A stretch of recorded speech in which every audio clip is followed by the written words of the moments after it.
If there is no soul, then what is reborn? The question goes beyond the nature of life and death. It goes right to the nature of ourselves. What are we? Are we real or just a figment of our imagination, sustained by memory and habit? Is there something unchanging within us? Or are we just a constant flux, unmoored, unsettled? This is the question of anyone who has ever cried at the death of a loved one, been frightened in the dark, been bewildered when facing themselves, or asked, "Where am I going?" From ancient India, where virtually every spiritual tradition believes in Atman, a man stood up and said, "There is no soul." That was the Buddha. And that statement shook the world. But the strange thing is, despite denying the soul, he still taught about rebirth, karma, and samsara. So what is he saying, after all? Is Buddhism internally contradictory? Or are we looking at it from the wrong angle? The story of the young man who asks the Buddha, "If the soul is not real, then who is reincarnated?" In the time of the Buddha, India was home to hundreds of philosophical schools. But there was one thing that most of them had in common, from the Brahmins, the Jains, to the wandering ascetics. They believed in a permanent, unchanging, immortal soul. That soul, they called it Atman, would leave the body after death and be reborn in a new life. In that belief, humans had a true self, an eternal self, an immortal consciousness that existed forever. And then, alongside those revered ascetics, appeared a man, no dogma, no useless debate, no cloak of theocracy. He just sat quietly under the Bodhi tree, with eyes that saw into the essence of reality. One day a young man approached him and asked him in a trembling voice, "Venerable sir, I have heard that you teach that there is no soul.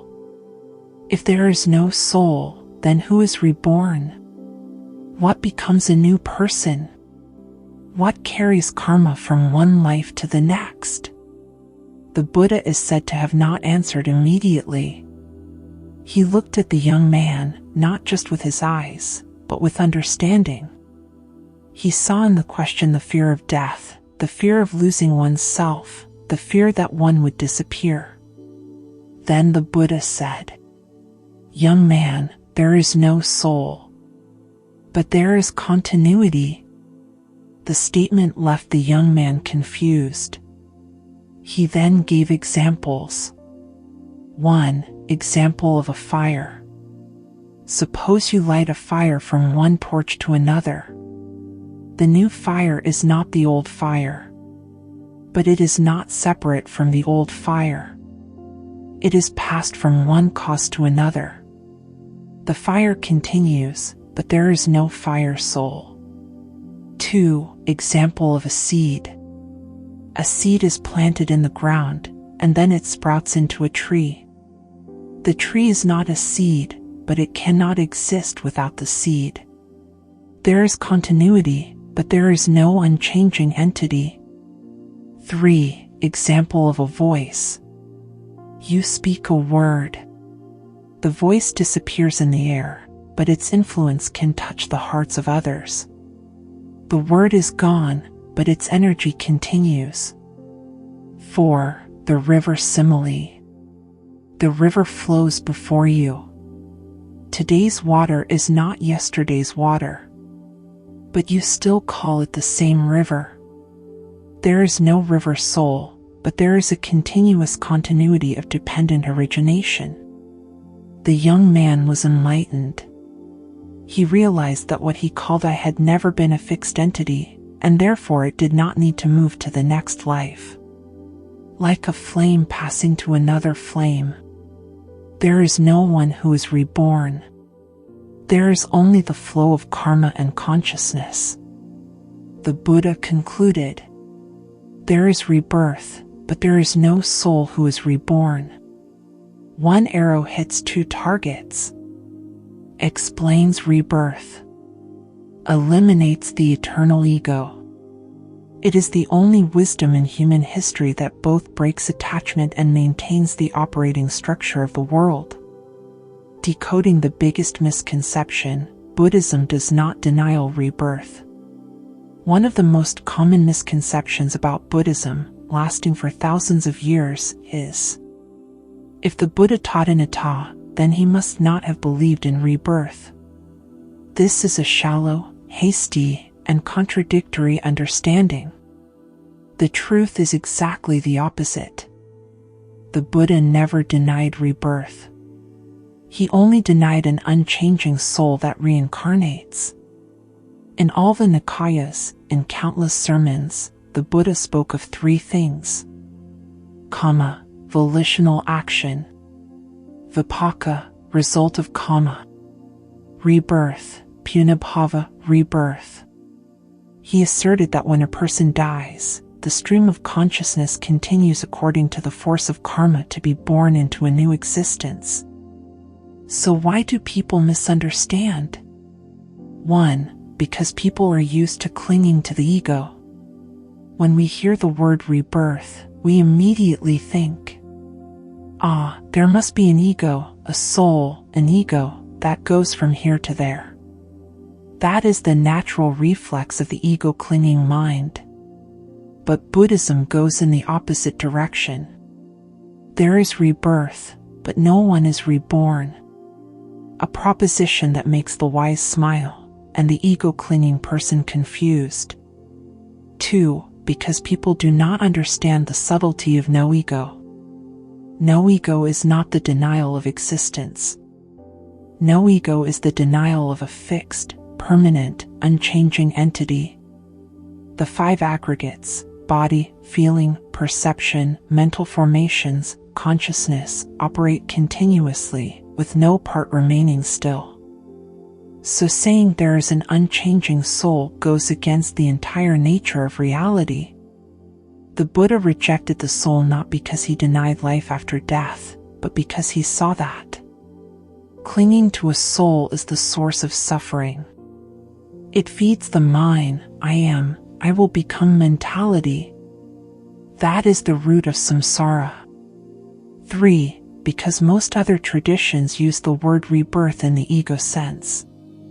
In many ancient Indian religions and philosophies, the soul is an entity that is immortal, is unchanging, retains its essence, passes from one body to another. Buddhism does not accept this. The flow of rebirth in psychology, repeating the cycle of karma. Many people often think that rebirth is only a matter of past lives, future lives, of the distant mystical realm of samsara. But if we look through the eyes of psychology and Buddhist wisdom, we will see people are reborn every second in this very life, right here, right now. This truth, if understood deeply, will change the whole way we look at suffering, karma, and freedom. 1. Rebirth is not only after death, but also in every moment of life. The Buddha pointed out, all actions are impermanent, constantly arising and ceasing. In every moment, there is birth and death. So today's I is no longer the I of yesterday. New emotions are born, old emotions disappear. New thoughts arise, old thoughts disappear into the void. Memories change color, beliefs change shape. Your mind is being reborn continuously, and this is pure science. In modern psychology, this is called neural rebirth, the rebirth of neural connections. The brain changes every day according to your habits, memories, perceptions, and emotions that you repeat over and over again. If a person often thinks negatively, the brain creates a new pessimistic person every day. If a person sows the seeds of anger, the brain is reborn a life full of anger every time the situation touches it. 2. Karma in psychology is a repeating pattern. When Buddha said, "It is the thought that leads life," he is speaking a profound truth. You are the mental patterns you keep repeating. In psychology, these patterns are called schemas, conditioning, repetition compulsion, Freud. If you reacted with anger yesterday, you are more likely to be reborn as an angry person today. If you lived with fear yesterday, you are reborn with fear today. A new life is born, in your own mind, no need to wait for death. 3. The cycle of karma is a cycle of the mind, not a punishment. Many people fear karma as a punishment. But the Buddha did not teach karma as divine punishment. Karma equals mental habits, influencing perception and behavior. It is that habit that creates how we think, how we react, how we love, how we suffer. And then that habit is reborn as a new you the next day, the next month, the next year. For example, a person who was always sad in childhood is reborn as a vulnerable person when he grows up. A person who was abandoned is reborn as a person who is afraid of love. A person who was betrayed is reborn as a person who lives in doubt all his life. No one punishes anyone. It is just that the old pattern is reborn over and over again until you awaken. 4. Why do we reincarnate the same pain? This is an eternal question, and Buddhism answers very clearly. What is reborn is the mind stream, and that mind stream is caught up in unfinished karma. You will repeat. Thing you don't understand. Lessons you haven't learned. Pains you haven't faced. Truths you haven't dared to touch. Like a student, you have to stay in class until you understand the lesson. Not because someone punished you, but because you yourself are not wise enough to move on.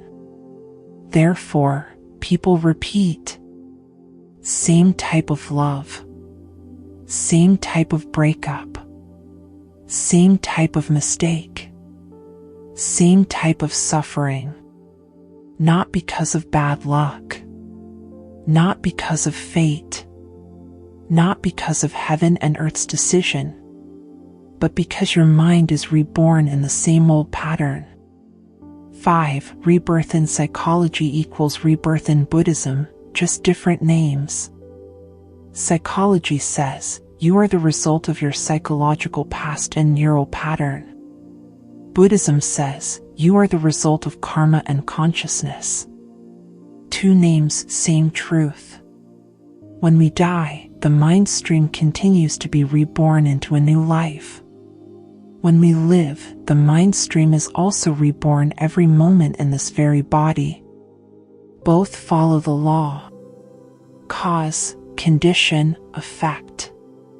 If you sow anger, rebirth in the realm of anger. If you sow greed, rebirth in the realm of endless desire. If you sow compassion, rebirth in the realm of peace, no matter where you live. 6. The most important thing, you can stop rebirth of pain. The Buddha did not teach rebirth to make people afraid. He taught us to know that. If the mind can be reborn in suffering, then the mind can also be reborn freely. You just need to stop. See clearly. Understand. Let go. Transform. When you no longer repeat the old pattern, karma is exhausted. And when karma is exhausted, the stream of rebirth becomes light and pure. This is why the Buddha taught. Understanding karma is the path to liberation from karma. Because once you understand the cycle ends. The right understanding that helps us freed from the fear of death. But the Buddha, an enlightened being who clearly saw the nature of reality, smiled and said, Bhikkhus, there are only aggregates arising and aggregates ceasing. No one dies. So how to understand to stop being afraid? 1. Fear of death because of the idea that there is an I being destroyed. We fear death because we think, I will disappear. I will no longer exist. I will be in pain. I will lose my loved ones. I will lose what I love. But in reality, we have never found I. Joan, try to look back. In this body, which is I? Hair, blood, heart, emotions, memories, thinking. Everything changes every second. So what is me in it? None. Fear of death means fear of losing something that has never existed. 2. Understanding non-self-understanding death as just a natural process. Things operate according to 3 truths: birth, dwelling,